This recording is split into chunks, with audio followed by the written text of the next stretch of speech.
Welcome to the Careers by Jen podcast, episode 164.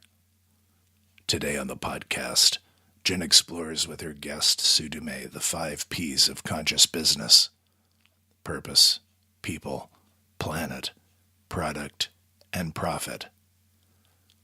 The astute listener will note at this point that while Apple is spelled with 2 P's, it's still 3 P's short of qualifying as a conscious business.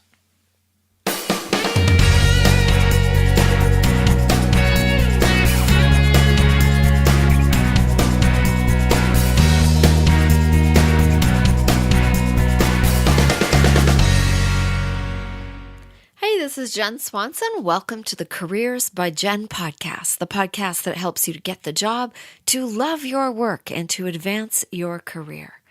I am launching into a list of amazing guests coming up on the show, and we're beginning this week with Sue Dumais. And Sue and I met quite some time ago as we published books with the same publisher back somewhere around 2015, I believe. And I actually attended a workshop that Sue hosted and facilitated for a group of authors at the time. And that was my first experience of Sue. And she truly does live from her heart. She is an author, as I said, and she has published Heart-Led Living. She's published a book called Expect Miracles. And her latest book that's coming out actually the day that this podcast publishes is called Stand Up, Stand Out, Stand Strong, a 30-day guide to navigate life when the shift hits the fan. So I'm looking forward to reading that book of Sue's. She does all sorts of things. She's a counselor. She is an entrepreneur and a humanitarian with a project that she'll tell us about in the conversation. And she's just a very gracious person, and I'm happy to be sharing her story, her thoughts on business and how to live your life from your heart. And I hope you enjoy this conversation with Sue Dumais. Hey, so welcome to Sue Dumais, and how are you doing this morning? I'm very good, thanks. It's afternoon. I said I know. morning. You know what? It's been a long morning. I've been up since 3:30. So. Oh, yeah. Well, I was not far behind you. I was about 4 o'clock, and it feels like it's I don't know, feels like the next day or something. I don't know. It's been a long day. So today we're going to jump into the 5 P's of conscious business. But before that, I want to hear a little bit about you. How did you come to be doing all of the many things that you do now? Well, it all more or less happens organically for me. I teach Heart-Led Living, which is leading with your heart. So for me, everything that's happened up until this moment has been more inner guidance. So it's always been a bit of an adventure. But the interesting thing is, if you follow my career, you kind of can follow my life as well. My personal life is always intertwined with what I'm doing work-wise. So Heart-Led Living and what I'm doing now is just a natural progression of me living my message. Right. And so you've been doing what you're doing now for how long, approximately? Wow, my whole life. If you want to look at it that way. Well, no, let's be honest here. Not my whole life. My first half of my life, I was kind of asleep at the wheel. So struggling to find my way, really disconnected from my gift, my intuitive gift. I was afraid of it. I actually ran away from it a long time. I tried to numb it out for a long time. And it finally came to a point where I had to make a choice to continue on that self-destructive path and denying who I really was, or really embrace all of me, including my gift. And at that moment, I really feel like a big shift happened where I said yes to life. And then everything expanded from there. I wonder how many of us are asleep at the wheel. Hey, that's fascinating. Well, you want to talk about that? My guesstimation is actually about 80 to 90% of people living unconsciously, living like they're asleep at the wheel, thinking that life is happening to them. There's a lot of people in that mind space, and the beautiful thing is it doesn't take much to wake them up. And especially right now with everything going on in the world, it's actually in your face to wake up and see that there's more to life than what we've been, believing all this time. Yeah. Yeah. I and the message I gave on Sunday, I was talking about what actually matters in life. And it was fascinating. I had some children there, and I asked the question, everybody asks you what you want to be when you grow up, but what do you want to be right now? What kind of person do you want to be right now? And this one sweet little soul leaned over and she said, happy. And I thought, that's it. I don't have to do anything else this morning. There's the message right there. Yeah. If we were all focusing on the right now, which is the only place that life is really happening. Exactly. Oh, yeah. It would be so much more peaceful. I know. Yeah. I know. I thought, oh, wise little one. All right. Well, let's talk about our topic here and the 5 P's of conscious business. And what do you want to tell us about that? Well, I'm going to backpedal a little bit just to give a little bit of background in the story, because I've been an entrepreneur for a long time and I've built several businesses.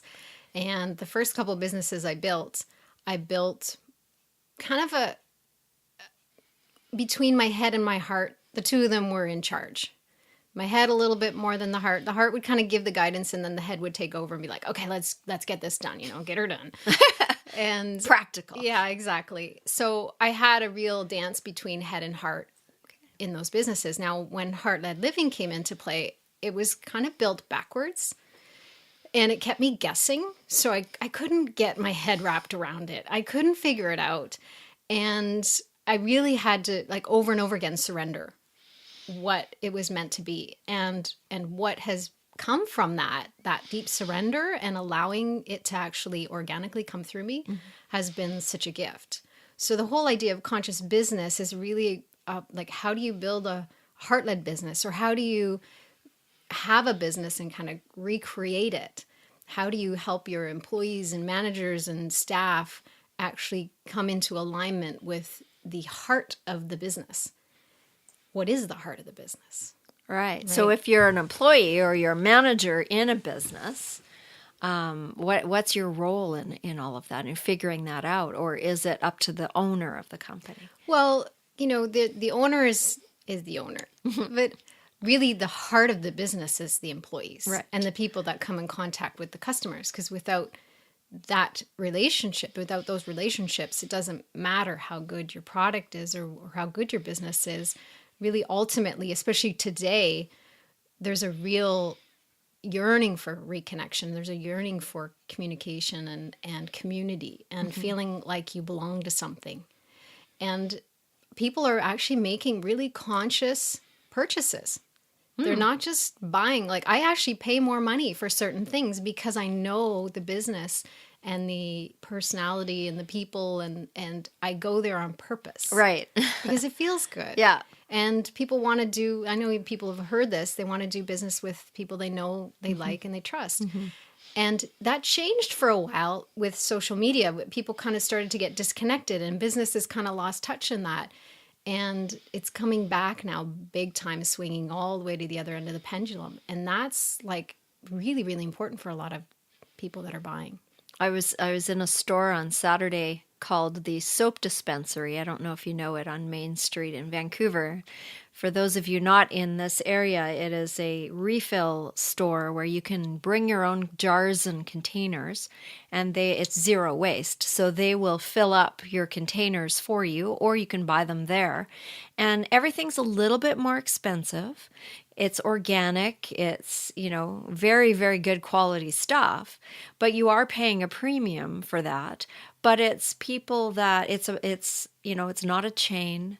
It's not a great big organization. It's a few people that opened this store, and the place was absolutely jam-packed full.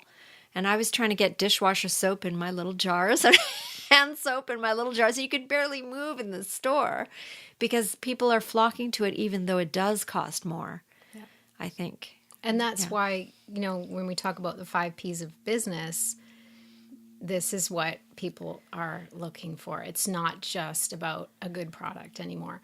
There's more to it. And if the business itself and the employees and the managers are all behind what is the heart of the business, then there's a beautiful reflection outwards, and the people are going to flock to you, because that's just the attraction, a natural magnetic attraction. So can we look at each of these and Yeah, see? Okay, definitely. so Let's do purpose. that.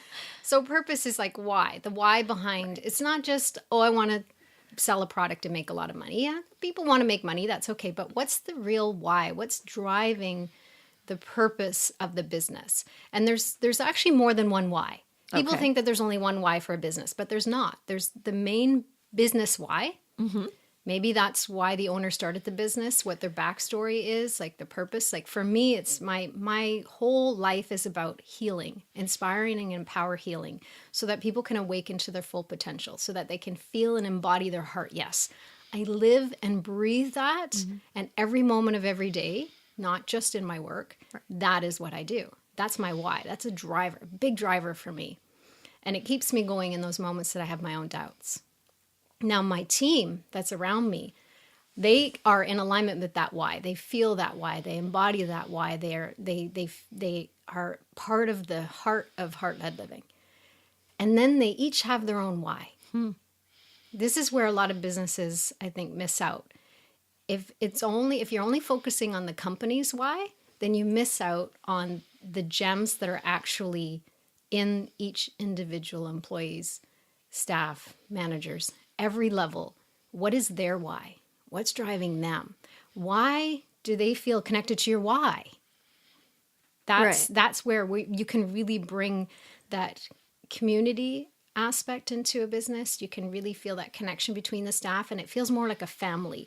And people can interact and have those experiences, but it becomes more of, there's a real loyalty in the staff. There's a real, look at Richard Branson. He does that over and over again with all his businesses. He creates a real sense of community within the staff.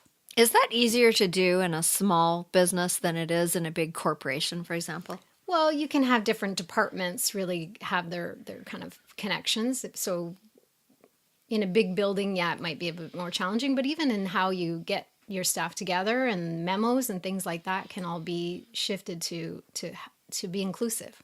Right. Inclusive. And what do you do if somebody isn't buying in? Maybe they're not meant to be there. And that's the beautiful thing, is if you actually have employees that are fully behind, why am I here? I'm not here just to have a paycheck. I'm here because I believe in this business. I'm here because there's a cause that I can stand behind. I'm here because I know it in my heart. Then they'll create a different experience for your customers, because they're invested, not just for the money. They're invested on a deeper level. And I wonder how long it takes some people. Well, probably some people know right away, but how long it takes some people to figure that out. Their purpose, their why, right? Yeah. Well, most people don't know what their why is, period. So what is your why in business, or why are you with that company? That's a whole other piece. But if you can actually connect people to their own personal purpose, they'll see the connection with where they're working, or they won't. And if they don't, then that's great. Then they can stay in that, they can still stay in that job if they're performing and they feel good about that. But having more people actually with a purpose that connects to the mission and the purpose of the business will actually change the whole environment of that and the whole experience for the customer as well. Yeah, I can see that. I've worked in places where that's been really strong, and I've worked in places where nobody seems connected. And there's a lot of grumbling and a lot of unhappiness in those places. And a lot of people who are cruising till they retire. Yes. Yeah. So what about the people? People always think that in business it's about the people, meaning it's the customers. It's not just about the customers, it's about the people that are working as well. So going back to your employees and your staff, and creating an experience for them as well as creating an experience for your customers. So Experience, what do you mean? Well, The whole thing, the whole job, the whole employment, everything. Okay. Like from the moment they interview to the moment they, get the job, it's an experience, and it can be a positive experience or it can be a negative experience. And for me, the recognizing that to really foster your relationships with your staff. And it doesn't mean that the owner has to do this. So maybe there's a manager that fosters an experience with 10 of their staff. And then there's another manager that fosters the relationship. So it doesn't have to be like everybody having a fostered, good relationship with everyone.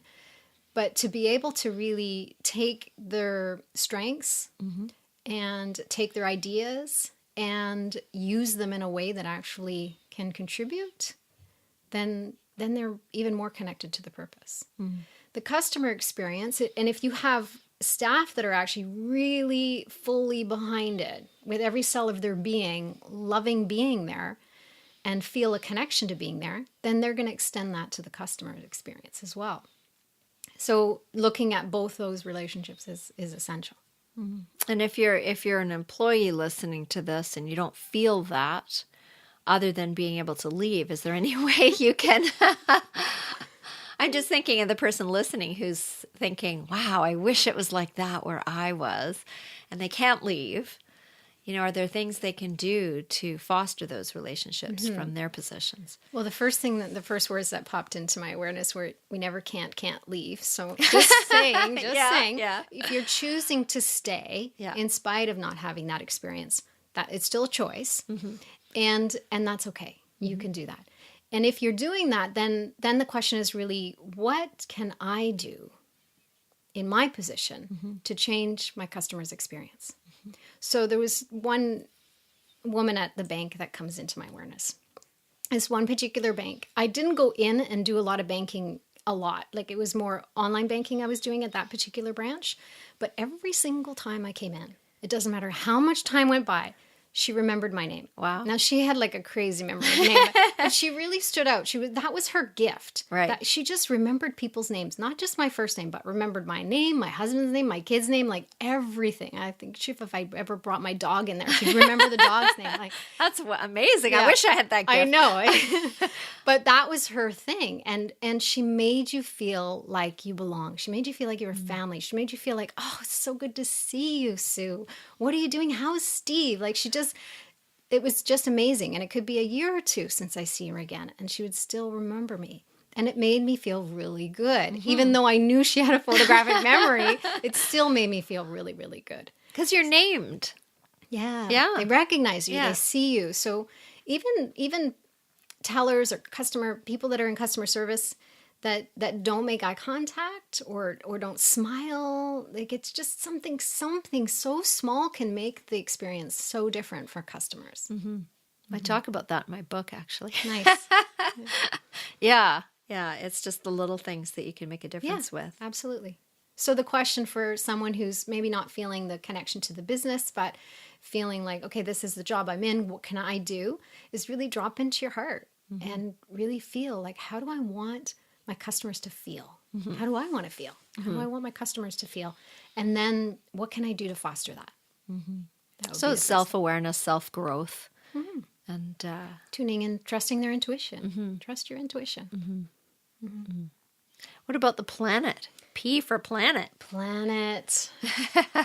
Our poor planet. I know. This planet right now is speaking really loudly at us. And it's beautiful, actually. There's a lot of stuff getting uncovered. And as much as people are having these experiences and releases, the planet is also having a discharge of leftover energy and clearing as well. So it's a good thing that's happening. A lot of people are really focused on what impact companies are having on the planet. Everybody's having an impact. Every single thing we do is having an impact, and it's either positive or it's negative. And if it's negative, people are less likely to come to you. And if you're having a positive impact, but you don't actually explain that or translate that somehow on your website, then they're not going to see it. So you have to point it out to them. So something as simple as, like, for me, for years I was doing online training courses. I still do online courses for certifications for yoga teachers and stuff. And all of the material's online now. And the reason I don't mail books anymore is because it's less of an imprint on the planet. And so for me, that was really important. Not printing stuff when I don't have to, not having more materials mailed out.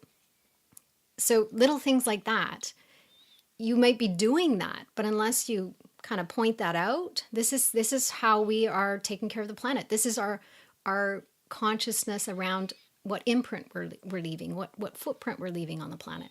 People really value that right now. And the more you can show them what you're doing, the more likely they're going to choose you over the next person. If you have kind of a competitor side by side, they'll choose someone that's actually more in alignment with the planet right now. Mm-hmm. And one of the things I found out that was quite frustrating, and I think it was from a CBC Marketplace television show, was that even some businesses look like they're doing stuff, but then they're not actually. And what I'm thinking of is there was a fast food restaurant that's a Canadian thing, and they had recycling bins, and people were taking all the time to separate things into the recycling bin, and then at the end of the day, the employees would scoop it all up and dump it in the dumpster in the back. Mm-hmm. Yes. And I thought, no, here we thought we were doing something useful.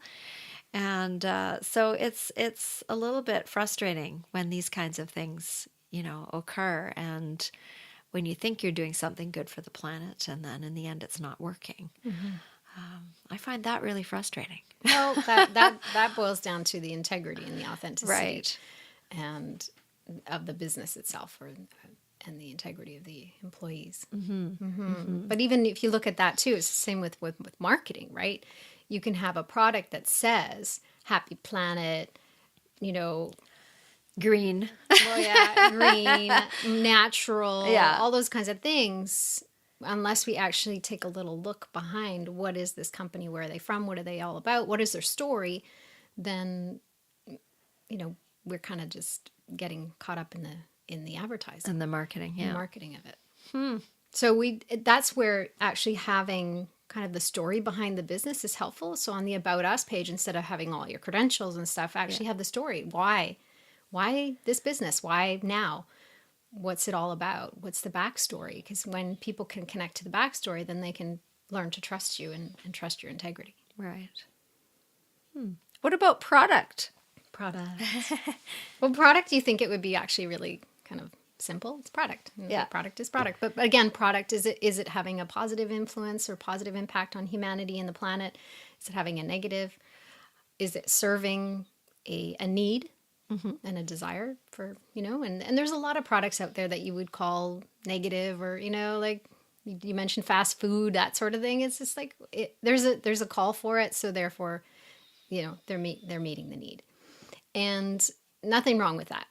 But again, more people are making more conscious choices, and eventually those choices are going to hit you're going to hit a tipping scale.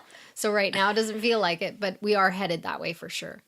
But the other piece about product is I look at customer experience as part of your product. And if you don't take a look at the customer experience, then you're kind of missing out on a big piece of the puzzle. And because it's not just about the thing. It's about how you get the thing. Exactly. Who services the thing. Mm-hmm. Who teaches you about the thing. Yeah. Yeah. Yeah. And what impact is it having? Like, so for example, if I buy, a product that I know has less of environmental imprint, that feels better for me.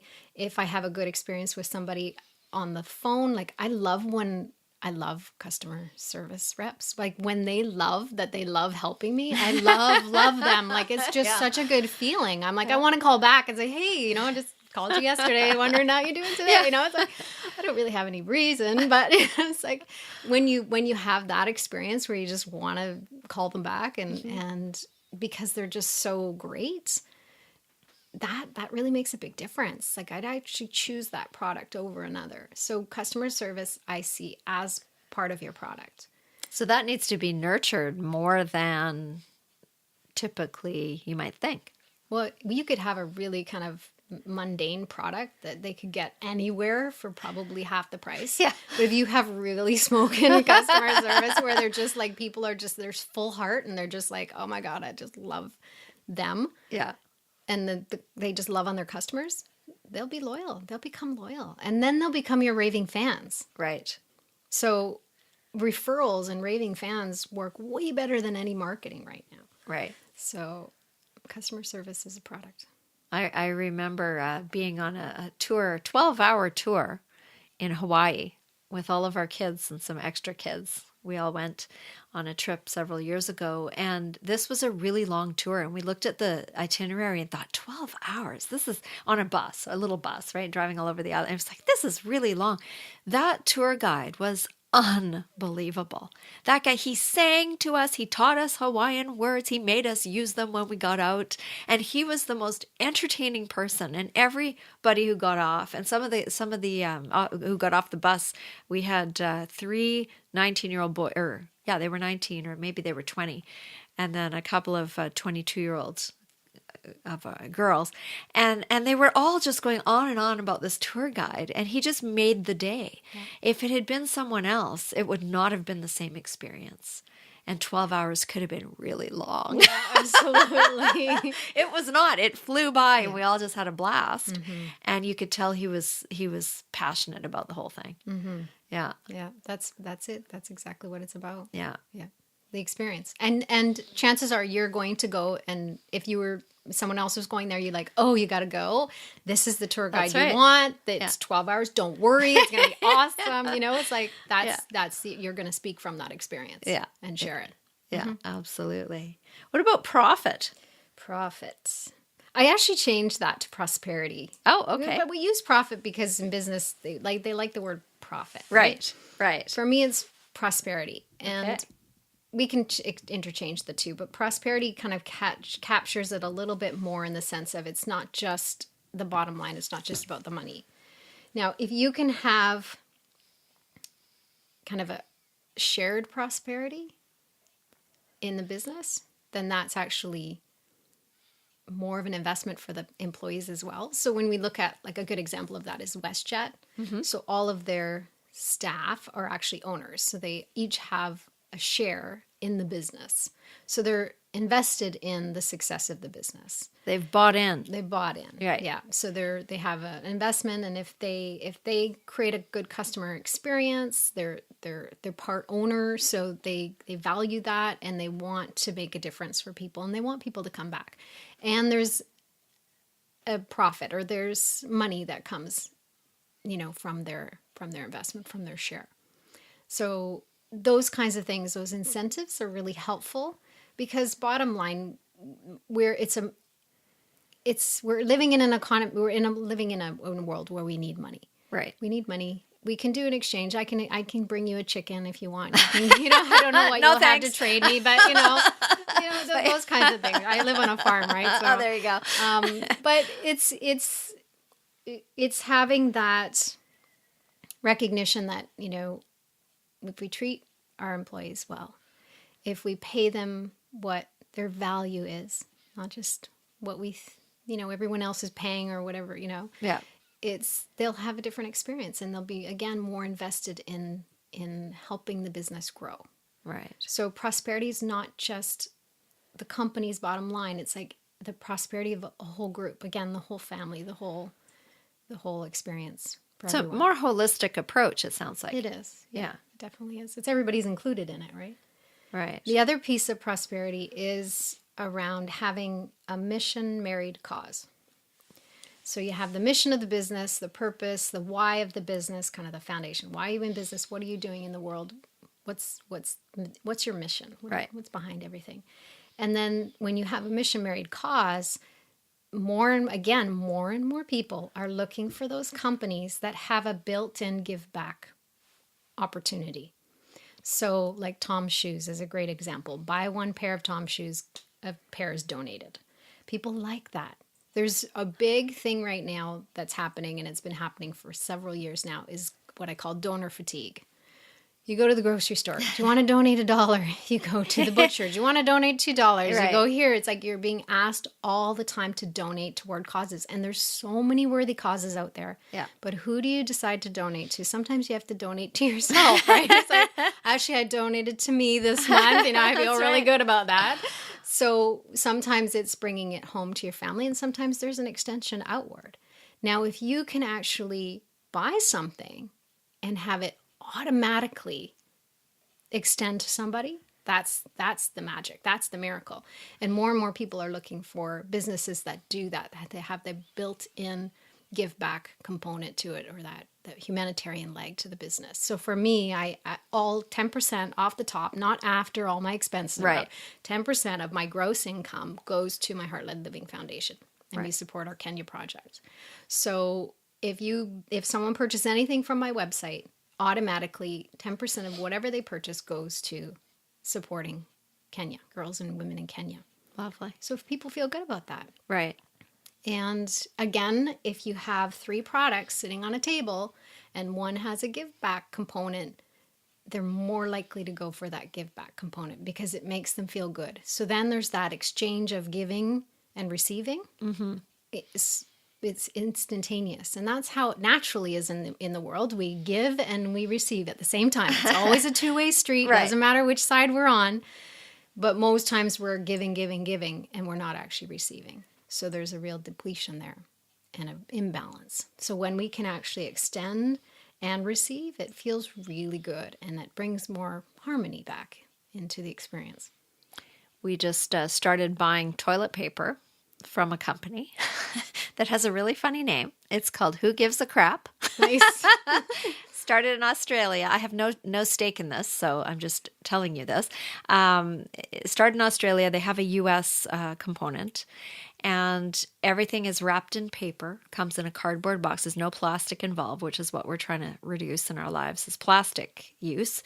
And half of it's all recycled. It's made of bamboo, and which is sustainable and fast growing. It's a weed, actually.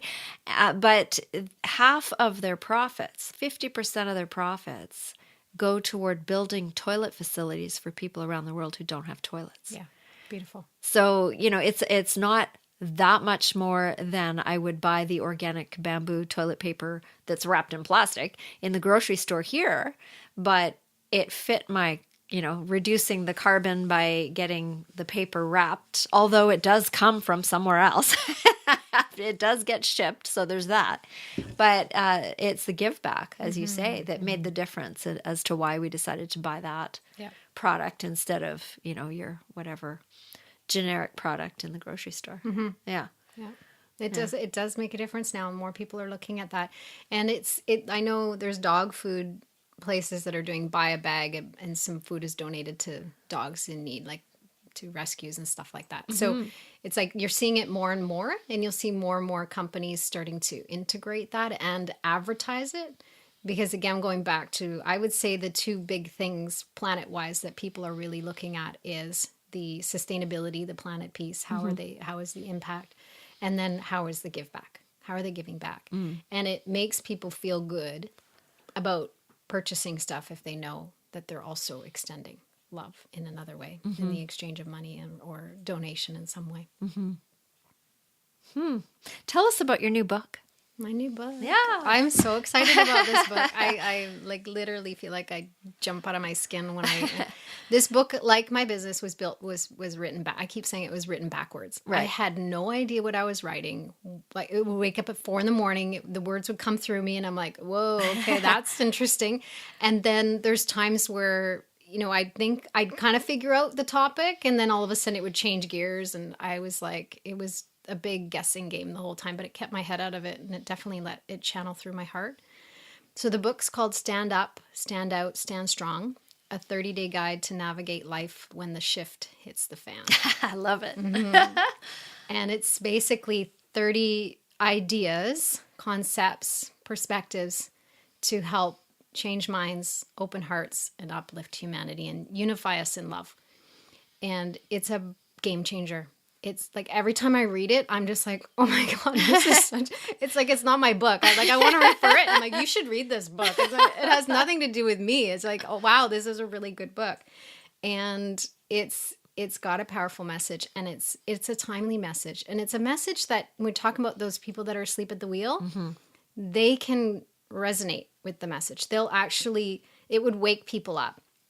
And I love it because the way the book kind of starts, it kind of builds. So it's like, it's easy to read. It's like everybody can relate. And then the ideas shift and change, and then they evolve. And people are like, it's kind of a journey, right? From judgment and kind of stuff that people can really relate to embodying their heart yes and really coming into love. And when's it coming out? Well, Thursday is the official launch, the February 22nd. And 2018, if you're listening to this in the future. Yeah. So it is on Amazon and all the online bookstores, so people can get it anywhere. And there is a give back component to my book. So there is a partial proceeds going to the Our Kenya Project, which is the Days for Girls. So we're helping girls have sanitary napkins for their menstrual cycles. So Great. It actually lasts 3 years, the one kit. Wow. So it's a big, powerful impact for them. Fabulous. So one last piece of advice for somebody listening today. Take everything you heard down into your heart. Take what resonates. Let everything else go. When you have that piece that resonates, whether it's more than one piece or whatever it is, bring it down into your heart and then ask for guidance. What am I meant to do with this? How am I meant to shift or change what I'm doing in this business? How I'm impacting customers? What can I do to support the company in shifting towards some of these ideas? And just let your heart lead you. Beautiful. Thank you. Where can people find you?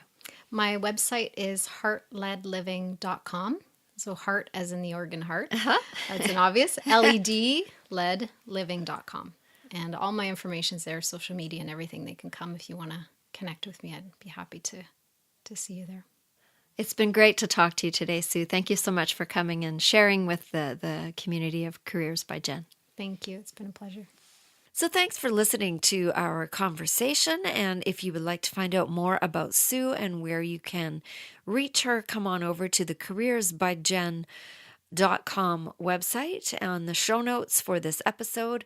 And there's a description, there's what we talked about, there's a picture of Sue, and there's the link to her website there where you can connect with her in multiple different ways. If you are interested in promoting and helping other people discover the Careers by Jen podcast, the message, the website, all of the things that we're doing here, I ask you to take a moment to share the episode. If you want to go on to Instagram, Careers by Jen, or Twitter, or LinkedIn, or anywhere else that you can connect with us onto our website, please share this episode with your network. You never know who might be helped by listening to an episode or reading a blog article, and that's the name of the game here, is to help as many people as we can reach, and your help in reaching others is very key to that. So I would appreciate that if you would go and share this episode with someone in your life who could benefit. That's all for now. Until next time, this is Jen Swanson. Take good care.